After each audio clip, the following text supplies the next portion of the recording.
Welcome to Practice Diary. This week I want to talk about single string exercises. Now, single string exercises are a great way to learn harmony on your bass neck. Now, harmony can be anything from a scale or an arpeggio, it could be a chromatic exercise, approach notes, anything like that. Any kind of harmony that you're trying to learn, these single string exercises are going to really help you, and they're also a great way to practice position shifting, which is something I've been talking a lot about in my videos recently.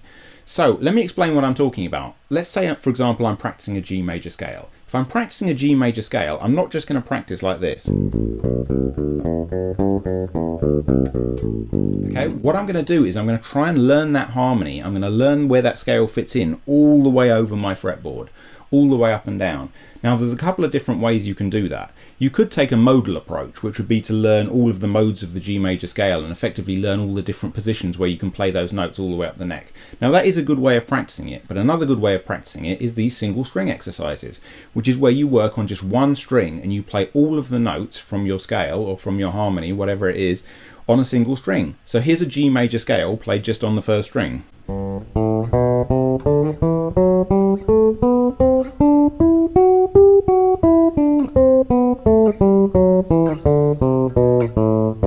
Okay, now it's really important when you're playing these single string exercises to come up with a good functional fingering and use proper position shifts as you go up the neck. So what I've done is I've written in the fingering that I've used next to the notes. Now, I'm not saying you have to use the same fingering as me, but you do have to come up with something that's going to stop you from just maybe using one or two fingers all the way up the neck. When I show these exercises to my students, they often start off by doing something like this,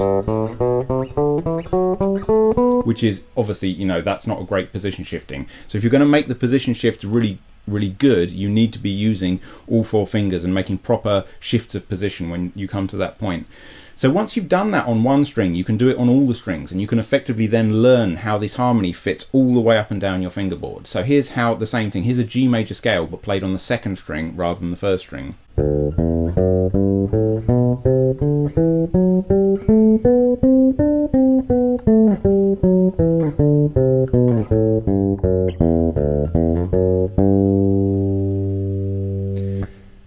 Now, this has a big practical benefit for reading music as well. And I think a lot of bass players miss this, because a lot of bass players who struggle to sight read, they don't realize the importance of learning the harmony all over your fingerboard, right? Because if you're going to sight read a piece of music, say that's in the key of G major being 1 sharp, F sharp, if you're going to read a piece of music in that key, you're going to need to know how all of these notes fit in all of these different positions.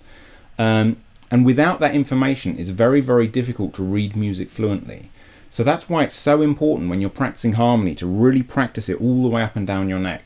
Now, I understand that all basses are different, and so on a lot of basses you're not going to be able to go all the way up to, you know, a lot of basses don't even have a 24th fret, and some basses have difficulty accessing the upper frets. But you want to try and use all of the usable range of your bass when you're practicing these exercises. So just go up to a point where it's comfortable to go up to, and then go back down again, and try and really learn those notes on each string. And it's a really good way to try and learn the harmonies all over the neck.